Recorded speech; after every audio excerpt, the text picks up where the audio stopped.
என்ன பேசணும்? மதுரைக்கு வந்திருக்கீங்க, ஃபர்ஸ்ட் டைம் வந்திருக்கீங்க. இல்ல இல்ல இல்ல இல்ல எனக்கு மாயநதி படத்துல இருந்து இந்த பழக்கம் இருக்கு. மாயநதி ஃபிலிம் ஸ்டார்ட் பண்ணது மதுரையில இருந்து தான்.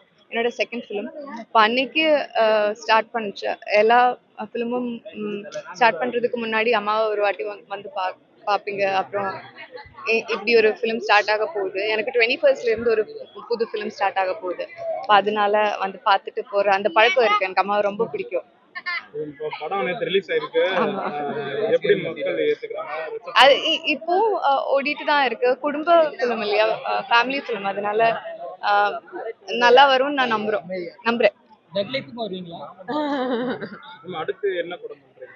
அடுத்தது நெட்ஃபிளிக்ஸோட ஒரு சீரீஸ் தான். அது 21st ஆரம்பிக்கும். இல்ல தமிழ் சினிமால ரேரா தான் பார்க்க முடியுது. இல்லவே இல்ல. எனக்கு தமிழ் சினிமால தான் இப்போ நிறைய ஆப்பர்ச்சுனிட்டிஸ் கிடைக்குது. தமிழ் தான் பண்ணிட்டு இருக்காங்க. தக் லைஃப் நேத்து ட்ரெய்லர் லான்ச் ஆயிருக்கு. ஆமா. தக் லைஃப் ட்ரெய்லர் பயங்கரமா ரிசெப்ஷன் இருக்கு. எனக்கு கூட ரொம்ப பிடிச்சது. ஹாலிவுட் லெவல்ல இருக்குறீங்க ட்ரெய்லர். மதுரை மக்களுக்கு என்ன சொல்ல வரீங்க? எனக்கு ரொம்ப பிடிக்கும் மதுரை ஊர். எனக்கு ரொம்ப பிடிக்கும். பயங்கரமா பிடிக்கும். அம்மாவை பயங்கரமா பிடிக்கும்.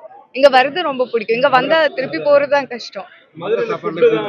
ஆமா ஆமா ஆமா. நான் வெஜிடேரியன் தான். அதனால இப்போதைக்கு வெஜிடேரியன் தான். அதனால ஜாஸ்தி சாப்பிட மாட்டோம். எஸ்பெஷலி மதுரை வரும்போது எல்லாம் டெம்பிளுக்கு தான் வர்றீங்கல்ல. அதனால இங்க இருந்து நான்வெஜ் இன்னும் சாப்பிடல. மதுரையில வெஜ் தான் சாப்பிட்டுருக்கீங்க. இப்ப நிறைய ஹீரோலாம் பாத்தீங்கன்னா லீட் ரோல் வச்சு மெயின் கேரக்டரே பண்ண ஆரம்பிச்சாங்க. ஃபுல்லா இன்டர்வியூ ஆக்கிட்டீங்க நீங்க. அந்த மாதிரி பண்ண ஆரம்பிச்சாங்க. உங்களுக்கு அந்த மாதிரி ஏதோ ரோல் வந்திருக்கா?